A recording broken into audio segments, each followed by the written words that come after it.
تو آپ کو صدقہ فطر کا ثواب نہیں ملے گا. کوانٹٹی ڈبل ہو رہی ہے, میں ڈبل ماترا میں دے رہا ہوں, مگر وہ ثواب نہیں ملے گا. صرف 15 منٹ کا فرق پڑ گیا. نماز کے پہلے دیتا تو صدقہ فطر قبول ہو جاتا, نماز کے بعد دے رہا ہوں تو قبول نہیں ہوگا. یہ ہے شریعت. عبادت کیسی؟ عبادت رسول کے جیسی. آپ ٹائمنگ بھی ذرا سی چینج کریں گے تو عبادت اللہ کے قبول نہیں ہوگی. ایک اور مثال دیتا ہوں. ہمارا دوسرا تہوار کون سا ہے؟ بولو بھائی. عید کے بعد کون سا تہوار ہے دوسرا؟ شب برات کہ محرم؟ عید میلاد النبی, عید الاضحیٰ, بقرعید کا تہوار. بقرعید کے تہوار پہ آپ قربانی کب کرتے ہیں؟ عید الاضحیٰ کی نماز کے پہلے کرتے ہیں یا بعد میں کرتے ہیں؟ کوئی پہلے کرتا ہو ذرا ہاتھ اٹھائے. کوئی پہلے تو نہیں کرتا نا. اللہ کے نبی نے فرمایا من ذبح قبل الصلاۃ, جس نے قربانی عید کی نماز کے پہلے کی, جس نے بعد میں کی, فقط تم نسکہ, اس کو قربانی کا ثواب ملے گا. اور جس نے عید الاضحیٰ کی نماز کے پہلے قربانی کی, اس کو گوشت ملے گا, قربانی کا ثواب نہیں ملے گا. آپ ڈبل بکرا لے آئے, ڈبل جانور لے آئے, 2 کرتے تھے 4 لے آئے, لیکن اگر آپ نے عید الاضحیٰ کی نماز کے پہلے قربانی کر دی, آپ کی قربانی اللہ کے قبول نہیں ہوگی. عبادت کیسی؟ عبادت رسول کے جیسی. ایک اور مثال آپ کو دیتا ہوں. حج کرنے جو لوگ گئے ہیں, اللہ ان کا حج قبول کرے. جو اس سال جانا چاہتے ہیں, اللہ صحت و سلامتی کے ساتھ ان کو روانہ فرمائے. اور جن کے دل میں ارادہ اور خواہش ہے, اللہ زندگی میں ان کی خواہش پوری فرماتے ہیں. حج میں آپ جاتے ہیں, بڑے آرام سے مکہ میں ہوٹل میں ٹھہرے ہوئے ہیں. پہلے آپ گئے, عمرہ کر لیا, عمرہ کر کے آرام سے نارمل کپڑا پہنا, آرام سے مکہ میں ہوٹل میں رہ رہے ہیں. 8 ذی الحجہ کی تاریخ آئی, نبی کا حکم ہے 8 ذی الحجہ کی جیسے ہی تاریخ آئی, چلو حاجیو احرام باندھو اور مکہ چھوڑ کے کہاں پہنچو؟ مینا میں.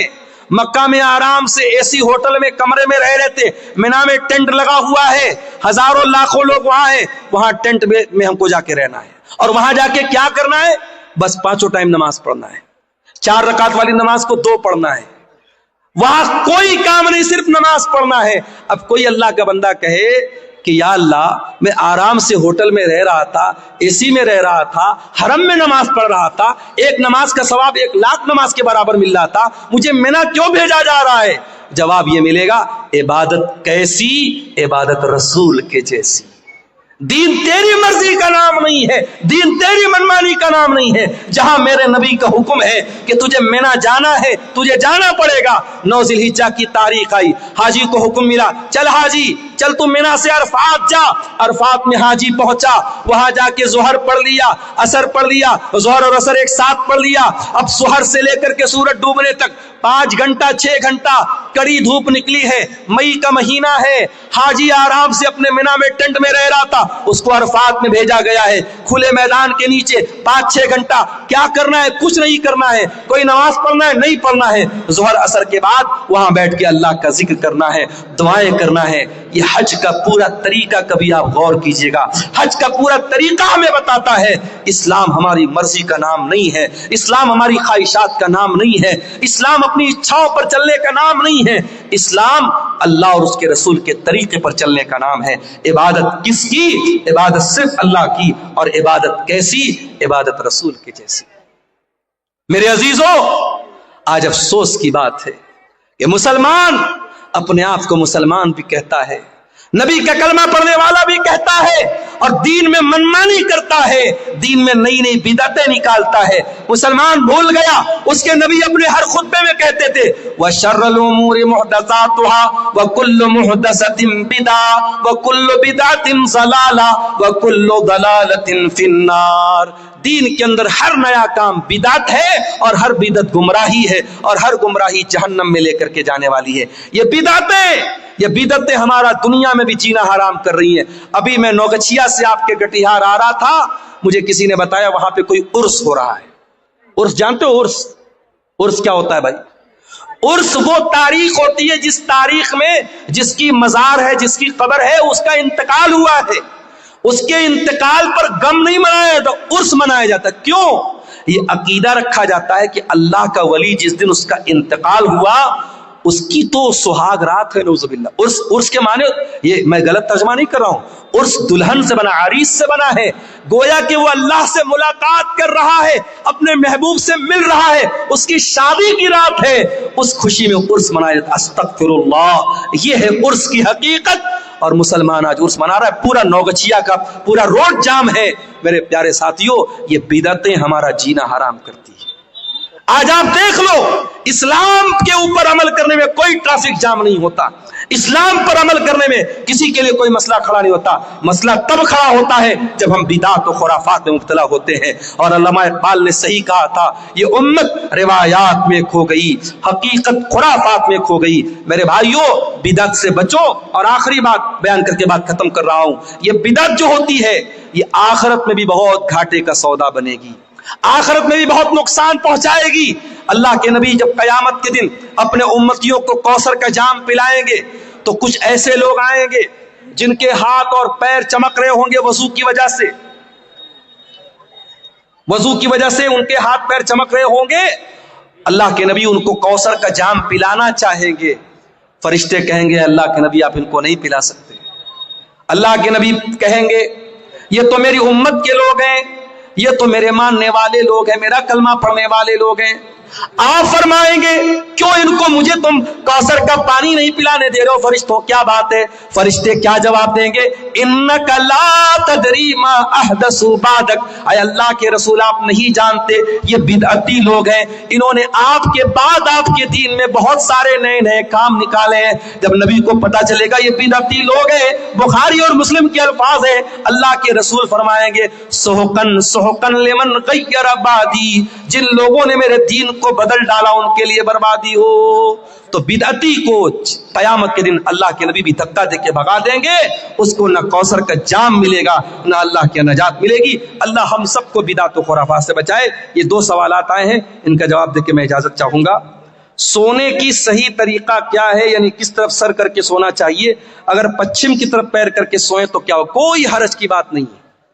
پچھم کی طرف پیر کر کے سونے میں کوئی حرج کی بات نہیں. کوئی ایسی دلیل نہیں ہے کہ پچھم کی طرف پیر کرنے سے یہ قبلہ کی توہین ہوتی ہے.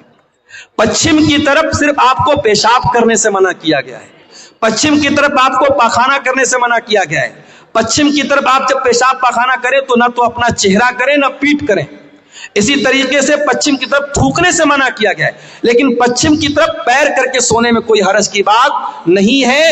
بلکہ اگر کوئی مجبور آدمی ہے جو بیٹھ کر کے نماز نہیں پڑھ سکتا ہے, جب وہ لیٹ کر کے نماز پڑھے گا تو اس کا پیر کدھر ہوگا؟ پچھم کی طرف ہی ہوگا. لہٰذا اچھا, سونے کا صحیح طریقہ کیا ہے؟ بہت آسان ہے. آپ داہنی کروٹ لیٹ جائیں اور اپنے گال کے نیچے اپنا ہاتھ رکھ لیں, اور جو دعائیں اللہ کے نبی نے سکھائی ہے وہ دعائیں پڑھ کے سوئیں. وضو کر کے سوئیں تو یہ زیادہ بہتر ہے. یہ طریقہ جو سونے کا بتایا گیا ہے. بھاگلپور ضلع میں ایک جگہ ہے جس کا نام بی پور ہے, وہاں پہ ایک پیر کے نام سے مشہور ہے. وہاں پہ کٹیہار کے مسلمان اور بھاگلپور کے مسلمان زیادہ تر منت کے ارادے سے بکرا اور مرغا چڑھانے جاتے ہیں. بالکل غلط ہے. یہ شب برات میں خوب روزہ رکھتے ہیں. اسی ضمن میں شب برات کا 14-15 روزہ رکھنا ضروری ہے. دیکھیے, شب برات کا روزہ ثابت نہیں ہے, لیکن ہر مہینے کی چاند کی 13, 14, 15 تاریخ کا ایام 20 کا روزہ, جو چاندنی راتوں کا روزہ ہوتا ہے, وہ اللہ کے نبی رکھتے تھے. تو اگر آپ ہر مہینے رکھتے تو شعبان میں بھی رکھیے. اگر شعبان میں آپ رکھنا چاہتے ہیں 13, 14, 15 کا آپ روزہ رکھ سکتے ہیں, لیکن خاص 15 شعبان کا شب برات کا روزہ بالکل غلط ہے, اس کا کوئی ثبوت نہیں ہے. اسی طریقے سے بھی یہ جو بھائی نے بتایا پیر پور میں جا کے مرغا اور بکرا چڑھا رہے, بالکل غلط ہے, حرام ہے. وما اہل بہ لغیر اللہ, اللہ کے سوا کسی اور کے نام سے اگر جانور ذبح ہو رہا ہے شرک ہے. نہ تو اس جانور کا گوشت کھانا جائز ہے, اور ایسا کرنا اللہ کے ساتھ شرک کرنا ہے. جس طریقے سے نماز عبادت ہے, روزہ عبادت ہے, اسی طریقے سے جانور ذبح کرنا بھی عبادت ہے. جانور آپ صرف اللہ کے نام سے ہی ذبح کر سکتے ہیں. اسی لیے جو میک ڈونلڈ میں جا کے چکن کھاتے ہو, پتہ لگا لو کہ وہ ذبح والا جانور ہے کہ نہیں ہے. اگر میک ڈونلڈ میں جھٹکا والا ہے یا مشین کے ذریعے کاٹا گیا جانور ہے, اللہ کا نام نہیں لیا گیا ہے, تو وہ چکن اور مٹن آپ کے لیے کھانا جائز نہیں. جہاں بھی ہوٹل میں کھانا کھاؤ تحقیق کر لو. اگر اطمینان نہیں ہے تو ویج کھا لو، نان ویج مت کھاؤ، کوئی ایسا گوشت مت کھاؤ جس کے بارے میں ڈاؤٹ ہے کہ اس پر اللہ کا نام لیا گیا ہے یا نہیں لیا گیا ہے۔ یہی باتیں ہیں جن پر میں آپ سے اجازت چاہتا ہوں۔ اللہ سے دعا ہے رب العالمین ہم سب کو کہنے سننے سے زیادہ عمل کی توفیق عطا فرمائے، آمین۔ وآخر دعوانا الحمدللہ رب العالمین، والسلام علیکم ورحمۃ اللہ۔